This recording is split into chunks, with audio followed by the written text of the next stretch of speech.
writing is something that I've always loved, something that I think I've always been strong at. It's always a medium that I've understood. Maybe I can do something there. Is this the first time you get in an accident? Maybe. Whose car is this? Okay, so Obana sponsors auto rentals. Look at that, queued up. Queued up. No shade. I wish instead of geometry, we were like being taught these practical skills. Like, what are taxes? Like, that would have been great. No shade.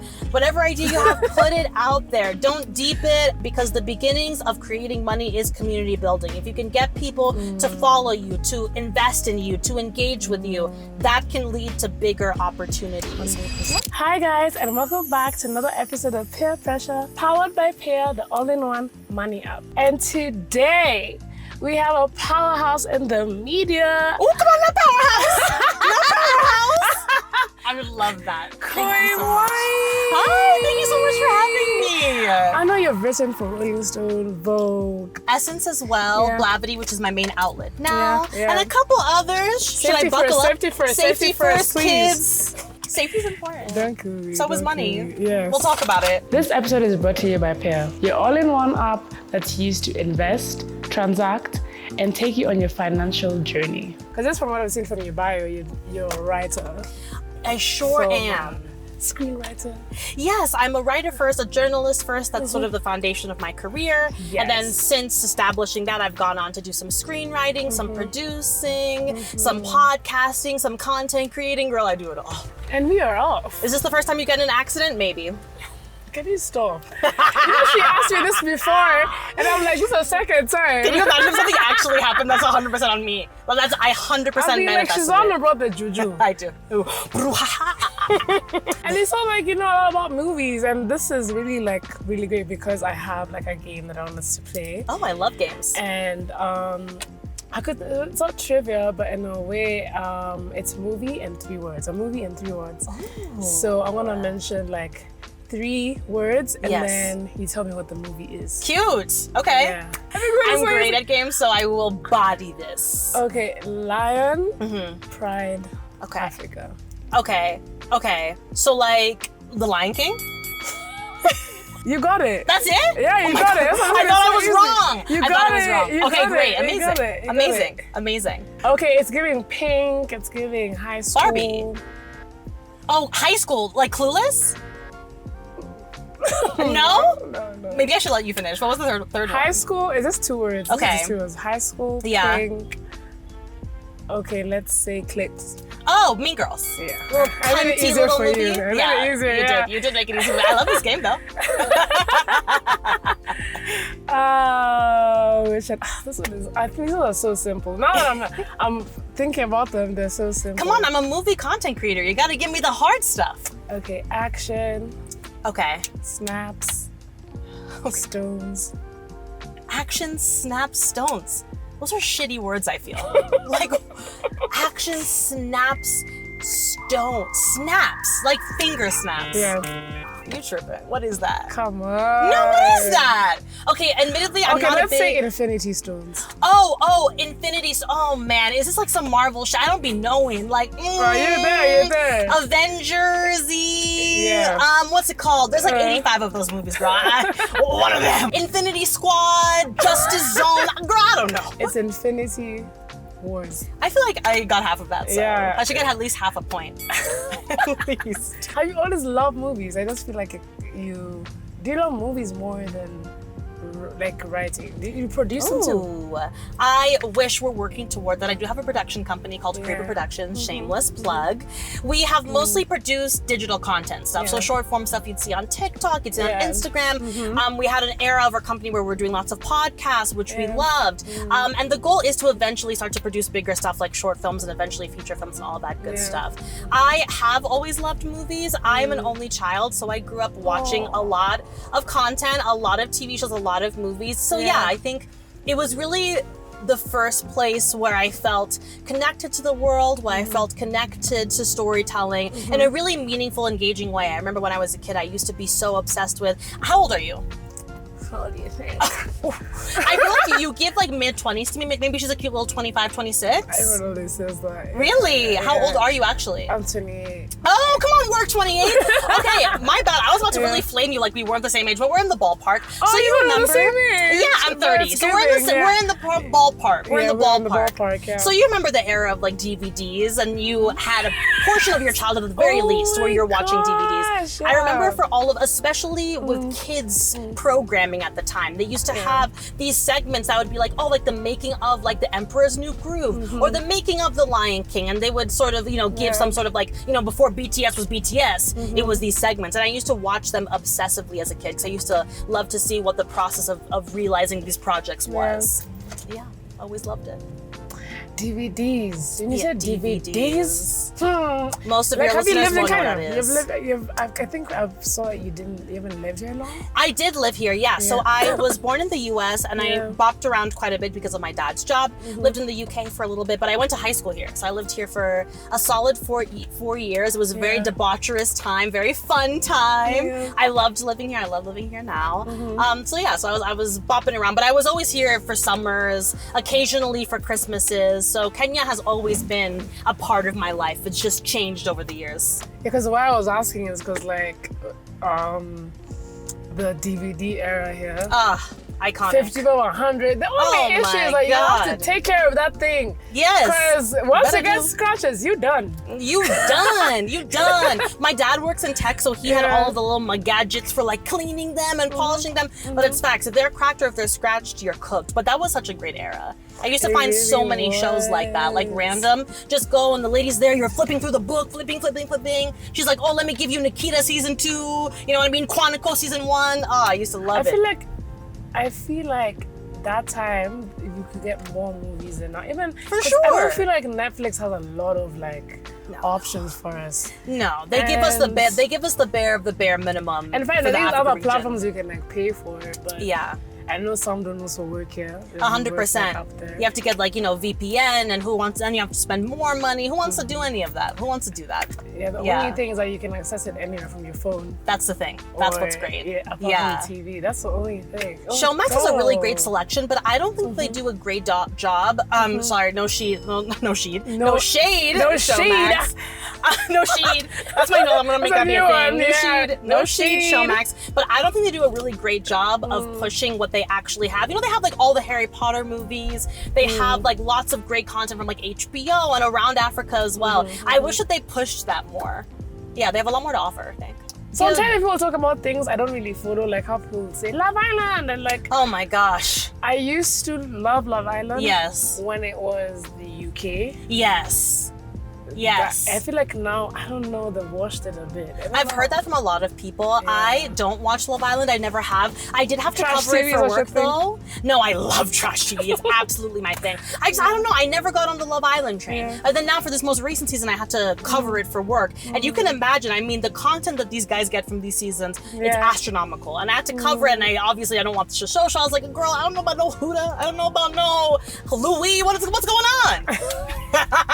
Is there anything any new show you don't want to put me on or us on? Yeah, for sure. You know what I watched recently? Let's say in categories. So trash TV, movies, categories. Or another series. Okay, I love dramas. Oh, love a good drama. Even K-drama. Oh yeah, you love a K-drama? I love a K-drama. You know what? It's a genre that I am getting to know better now.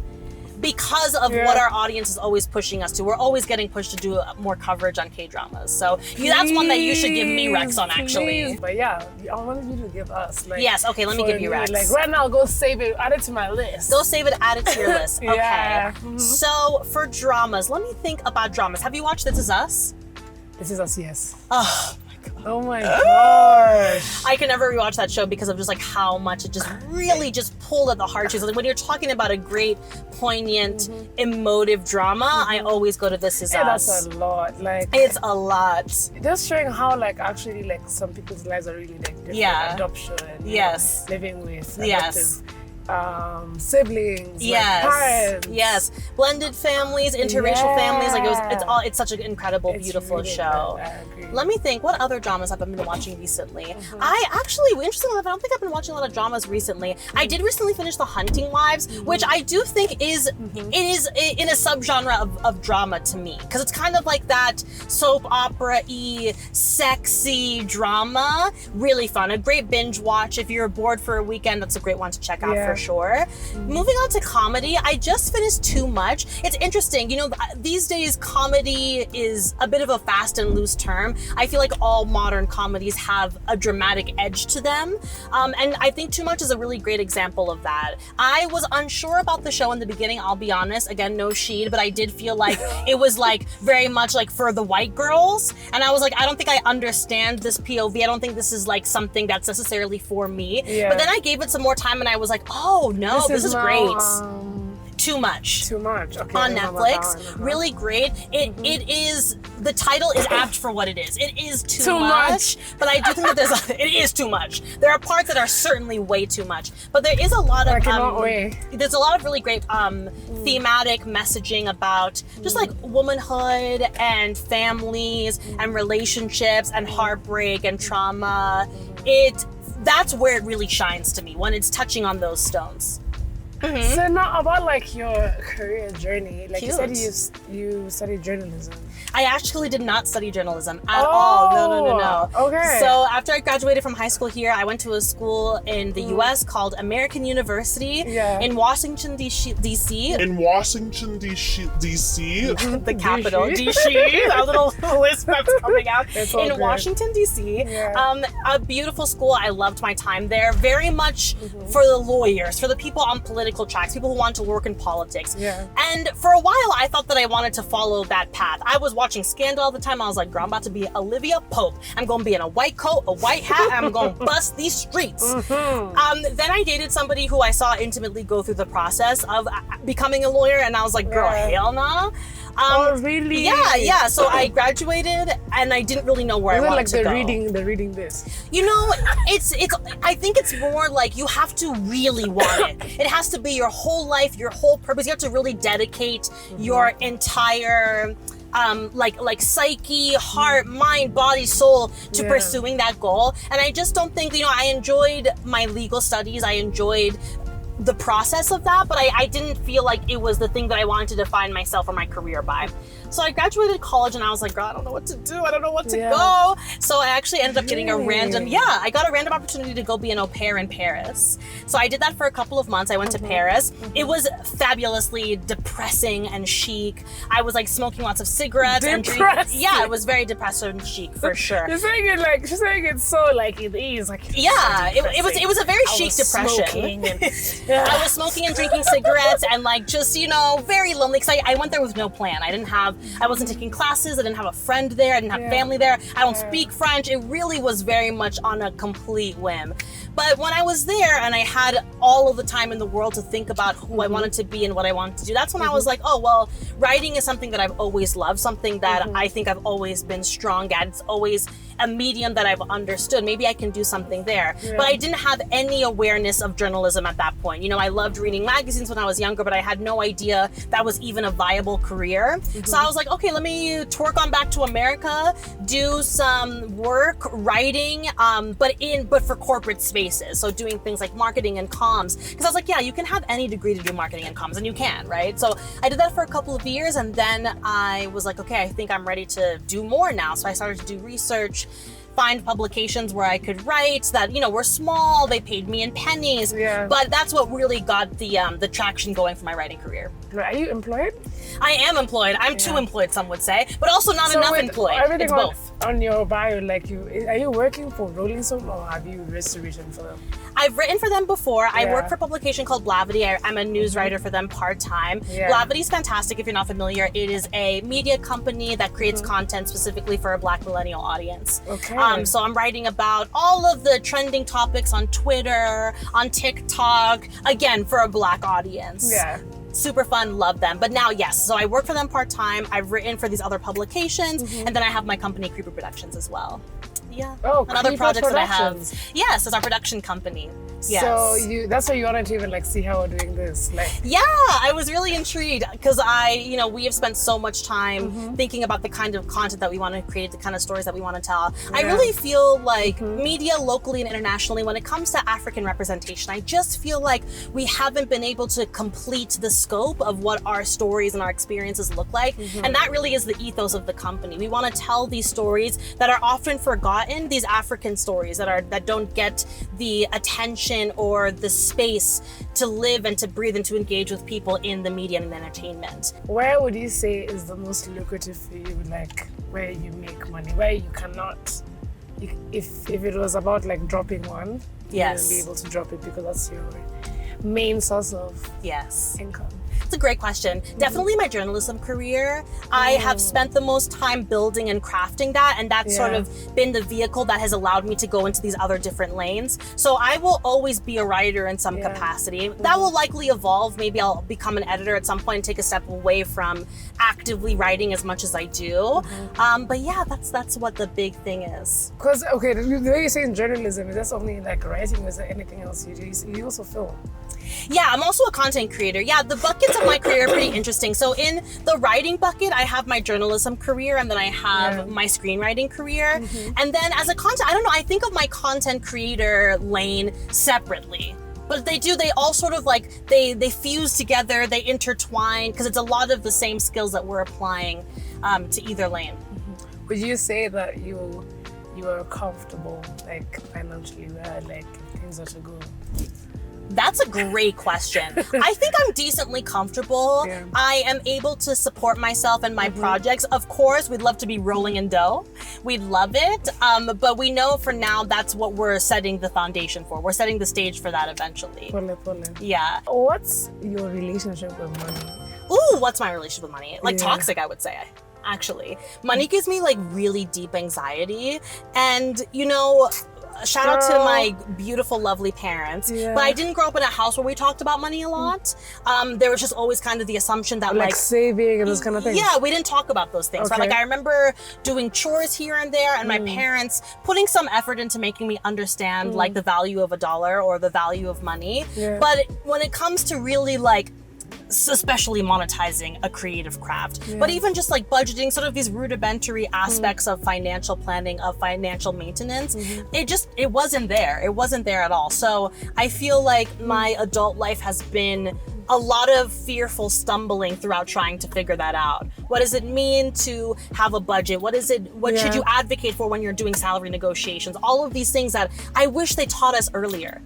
I wish instead of fucking geometry, we were like being taught these practical skills. Like what are taxes? Like that would have been great. Honestly, I just feel like school didn't teach us that. Like, no, they didn't. They taught us how to achieve something to get a job. Like no. But like how to manage your finances, especially when we're doing like subjects that were with money. Yeah. And it just didn't, they had nothing. Absolutely nothing. My financial 101 person is my mom. Like period. Yeah. Absolutely. But to be honest, I just feel like I just wasn't listening to her. I was different. Oh yeah. Save. Dora saved. Yeah. You need to save, and I'm like, what are you telling me? Yeah. Mommy will always be there. Like 100%. And it's important, I think, really to teach people young that there'll be times that you have more money and there'll be times that you have less money. 100%. When I was still straddling my corporate career and my creative career, oh bitch, I was rolling in it. I was comfortable. I said, what you need, what I need, what you need. I was rolling in it, and I was so comfortable. Now it's not the same.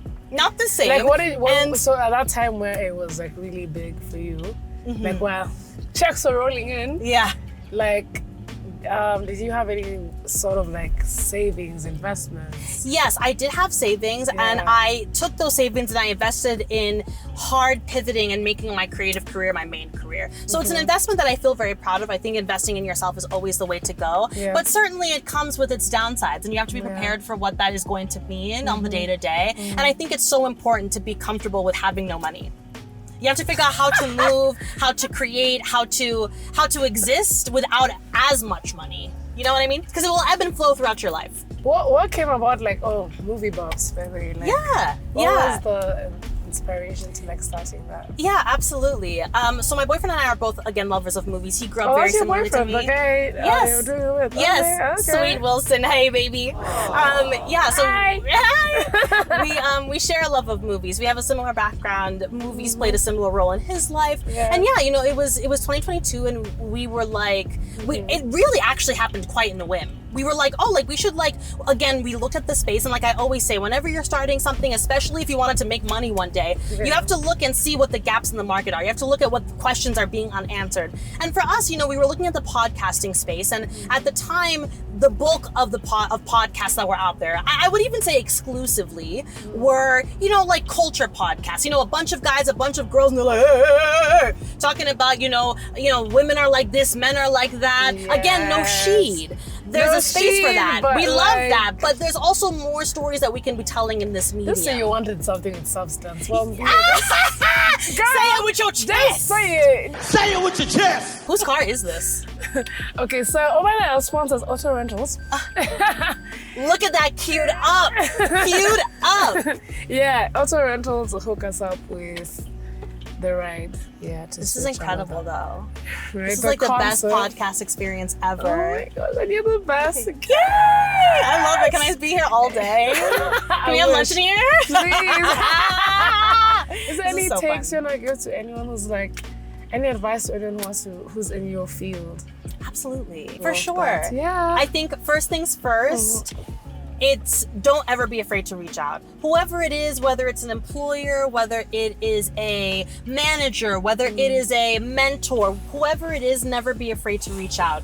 Particularly for that, when you are applying to jobs, I never like to just send in an application, especially if I'm doing it through a third party like Indeed or LinkedIn or whatever it is. If you can find a hiring manager or somebody who works in the department that you would be working to reach out to, that's a really great way to get you sort of above the other applicants. Yeah. Figure out what they're looking for, what they need, and Yeah. make sure that you prove to them that you are the person who can give them that and more. When it comes to money, you can absolutely monetize your creative craft. You can. But you have to be smart about it. And I think 100%. a great place to start is by building your community. Whatever content ideas that you have, telling either camera, whatever idea you have, put it out there. Don't deep it. I need to remind myself of that. Don't deep Yes. it, put it out there, because the beginnings of creating money is community building. If you can get people to follow you, to invest in you, to engage with you, that can lead to bigger opportunities. 100. Oh, I agree. Wow. T. T!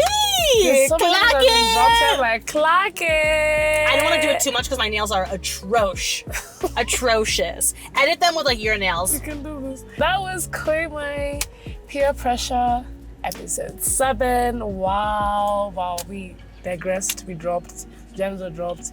Thank you so much. It was Derrykins and Kui. Thank you so much for having me. Yeah, bye guys.